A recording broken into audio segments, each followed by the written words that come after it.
계속해서 광주 전남권이었습니다. 무등산 케이블카가 광주시장 선거 쟁점으로 떠올랐습니다. 이용섭 강기정 예비 후보가 케이블카 설치를 검토하겠다고 밝혔는데요. 여러 시민사회단체가 반대 목소리를 내고 있습니다. 보도에 김혜린 기자입니다. 논란에 불씨를 당긴 건 이용섭 예비 후보입니다. 무등산 접근성 향상 등 도시 경쟁력 제고와 여가 관광 인프라 확충을 위한 논의를 본격적으로 시작하겠습니다. 이에 광주시장 직속 대전환 특별위원회는 지난달 말 수소트램과 전기차, 케이블카 설치 등을 제안했고 이용섭 예비 후보는 대전환 특위가 논의 결과를 차기 집행부에 제안하면 시민들의 충분한 의견 수렴을 거쳐 추진하겠다고 밝혔습니다. 강기정 예비 후보도 최근 한겨레와의 인터뷰에서 무등산 접근성을 높이기 위해 케이블카도 배제할 필요가 없다고 말했습니다. KBS가 입장을 다시 물었더니 국립공원의 목적과 취지를 지킬 수 있는 대안인지 충분히 검토해 결정하겠다고 답했습니다. 두 유력 후보의 긍정적 검토 발언은 반대 목소리를 불러왔습니다. 지방선거를 앞두고 무등산 케이블카 설치가 접근성 개선이냐 환경 훼손이냐를 놓고 다시금 논란이 일고 있습니다. 무등산은 개발이 아닌 보전과 복원의 대상이라는 주장에 광주 시민사회단체 32곳이 힘을 실었습니다. 두 후보가 지금까지 해야 할 일은 국립공원의 가치와 역할을 제대로 학습하고 무등산 정상 복원이 광주 시민의 염원임을 새기는 것이다. 장현주 정의당 예비 후보와 김주업 진보당 예비 후보는 무등산 케이블카 설치에 반대 뜻을 밝혔습니다. 무등산 케이블카 설치가 광주시장 선거의 쟁점으로 떠올랐습니다. KBS 뉴스 김혜린입니다. 광주시 혁신추진위원회 산하 대전환 특별위원회가 무등산 접근로 개선을 논의하기 위한 특별팀인 이른바 무등산 TF를 구성했습니다. 전남대학교 허민 교수를 단장으로 한 무등산 TF는 지질공원 방문 교육이나 노약자를 위해서 무등산 접근 방법을 개선해야 한다는 데 의견을 모으고 무등산 훼손을 최소화하기 위해서 원효사에서 장물제 구간의 군용 도로를 활용한 친환경차 운행 방식을 검토하기로 했습니다. 6일 지방선거 광주 전남 기초단체장 후보들을 소개하는 연속보도입니다. 광주구청장 선거, 최대 격전지로 꼽히는 서구청장 선거와 무소속으로 나선 현직 군수와 민주당 후보 2명이 도전장을 낸 고흥군수 선거를 유승용, 정아람 기자가 차례로 보도합니다. 최대 격전지 광주 서구는 서대석 현 청장의 재선 도전에 전현직 시의원과 지역 유력 인사 등 민주당 내 오파전 양상입니다. 김보연 전 대통령 직속 국가균형발전위원회 대변인은 중앙과 지방정부 또 지방의회를 두루 경험한 게 강점입니다. 에너지밸리의 가장 핵심적인 지역으로 성장시킬 수 있습니다. 그리고 앞으로 예견되는 공공항 이전에 대비해서도 서창 마륵지구의 가치를 적극 높여야 된다고 생각합니다. 김희강 전 대통령 직속 일자리위원회 대외협력과는 광주시 대변인을 거치는 등 공직사회와의 긴밀한 네트워크를 가졌다는 평가입니다. 소상공인이 확실한 비전과 희망을 가지고 행복해지는 서구를 반드시 만들겠습니다. 소통 능력과 협치 능력, 이를 통해서 서구를 광주의 중심으로 우뚝 세우겠습니다. 배인수 후보는 20년 동안 서창농협 조합장을 역임하며 다져온 조직력에다 경제 전문가임을 강조하며 표밭을 다지고 있습니다. 단역과 이렇게 이전을 하게 되면은 전국에서 처음 문화학교를 한번 설립해갖고 자부심을 가질 수 있도록 한번 해보겠습니다. 서대석 현 청장은 서구의 통합 돌봄 시스템 등 민선 7기 역점 사업의 중단 없는 추진을 강조하며 재신임을 기대합니다. 행정의 연속선상에서 보면 4년은 너무 짧고 8년 정도 하면 서구가 제대로 반석위에 세울 수 있겠다 이런 생각을 하고 있습니다. 검증된 사람, 일을 잘하는 사람, 서대석입니다. 서구의회와 광주시의회 등 12년 동안 풀뿌리 의정활동을 해온 황현택 후보는 탄탄한 조직력과 지역발전 공약으로 표심 공략에 나섰습니다. 수건사회 및 탄약고 주변을 개발해서 교육, 문화, 관광, 교육 특구로 만들어서 거기에다가 진짜 좋은 여자 사립고등학교를 하나 유치하는 것이 제 선거 공약입니다. 민주당 서구청장 경선은 서대석 현 청장의 당내 평가나 공관위 심사 결과가 선거판의 가장 큰 변수가 될 전망입니다. KBS 뉴스 유승용입니다. 드론 산업과 스마트 농업 등 인구 소멸 위기 해법을 모색 중인 고흥군. 무소속인 현직 군수와 지난해 말 민주당 컷오프를 통과한 출마자들이 경쟁하고 있습니다.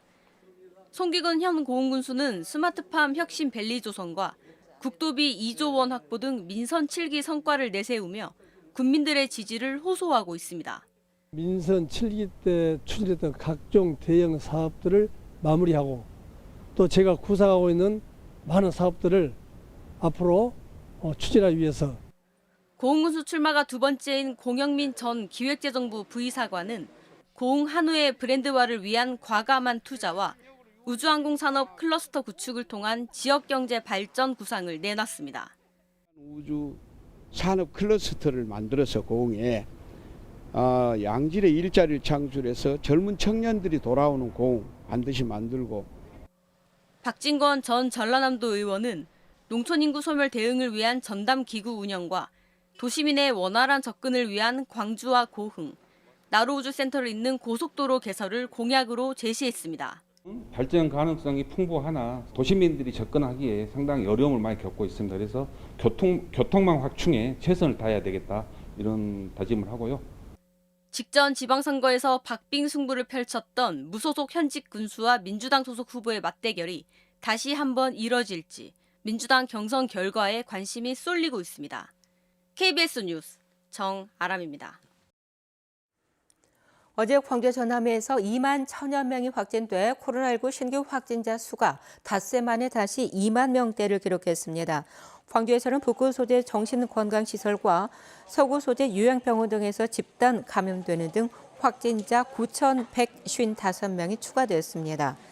전남에서는 여수의 병원과 요양시설 9곳에서 71명이 확진되는 등 12,387명이 확진됐습니다.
명절 한식인 오늘 완연한 봄 날씨가 예상됩니다. 어제 아침은 일부 내륙 지역에서 영하로 기온이 떨어지기도 했는데요. 오늘 아침 기온은 대부분 지역이 영상권을 회복했고요. 광주가 6도 안팎에서 시작했습니다. 한낮 기온도 21도로 예년 이맘때보다 포근하겠습니다. 맑고 포근한 날씨가 이어지면서 대기는 점차 건조해지고 있습니다. 순천과 광양, 구례에는 건조주의보가 발효 중인 만큼 산불 등 화재 예방에 각별히 주의하셔야겠습니다. 다음 자세한 지역별 날씨입니다. 오늘 하늘 맑게 드러나겠고요. 아침 기온 어제보다 1에서 7도가량 높습니다. 낮 최고 기온은 담양과 화순 21도로 어제보다 1에서 3도가량 높겠습니다. 여수의 낮 최고 기온 18도, 구례 23도로 포근하겠습니다. 목포의 낮 최고 기온 16도, 영암 19도, 장흥 21도까지 오르겠습니다. 신안을 비롯한 도서 지역은 14도에서 16도가 예상됩니다. 물결은 대부분 잔잔하겠지만 서해남부 해상은 내일까지 바다 안개가 짙게 끼겠습니다. 내일 새벽부터 오전 사이에 1mm 안팎의 비 예보 나와 있는데요. 양이 워낙 적어서 건조함은 계속되겠고요. 주 후반으로 갈수록 점차 포근해지겠습니다. 날씨였습니다.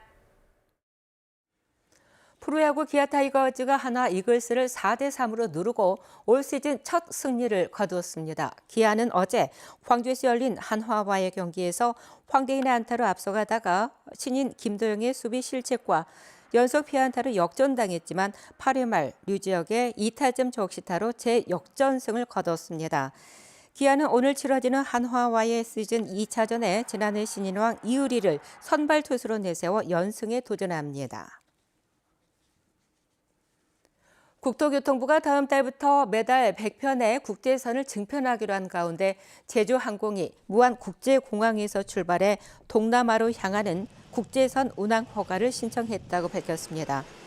국토부는 현재 방역당국과 국제선 운항 복원에 대한 실무 협의를 마쳤고 이번 달 안에 운항 허가 여부를 결정할 예정인 것으로 전해졌습니다. 국제선 운항 허가가 나면 코로나19 확산 직후인 2020년 3월 2일 이후에 중단됐던 무안공항의 국제선 운항이 2년여 만에 재개됩니다. 참여자 제21위 박재만 전 공동대표가 유홍섭 광주시장 예비후보 선거 캠프에 공동선대위원장을 맡은 것에 대해 유감을 표시했습니다. 참여자 제21은 광주시정을 비판 견제해왔던 시민단체의 대표가 사임 뒤 약 한 달 만에 광주시장 후보 선거 캠프에 참여한 것은 시민사회의 정당성과 신뢰를 훼손할 여지가 있다면서 이에 대한 비판을 수용하고 시정에 대한 견제에 더 힘쓰겠다고 밝혔습니다. 이에 앞서 박 전 대표는 본인의 SNS를 통해 이용섭 예비후보의 재선을 도와 이를 광주 발전과 시민사회 확대의 도구로 쓰겠다며 선거 캠프행 이유를 밝혔습니다. 광주시가 고용노동부의 일자리 창출 지원 사업에 선정돼 국비 20억 원을 확보했습니다. 이번에 선정된 사업은 지역산업 맞춤형 지역혁신 프로젝트로 11개 전략산업 분야 유망 기업을 대상으로 기술과 연구개발 등을 지원합니다. 광주시는 오는 6월까지 참여 기업을 모집하고 이번 사업으로 830명의 고용 창출 효과가 기대된다고 밝혔습니다. 전라남도가 쌀 과잉 물량의 시장 격리를 촉구하고 나섰습니다. 전남도는 최근 산지 쌀값이 80kg당 19만 6천 원으로 수확기보다 17,000원이 떨어졌다면서 지난해 과잉 생산 물량과 산지 재고 물량을 조속히 시장 격리하도록 정부에 건의하겠다고 밝혔습니다. 수요일 아침에 함께한 KBS 뉴스를 마칩니다. 감사합니다.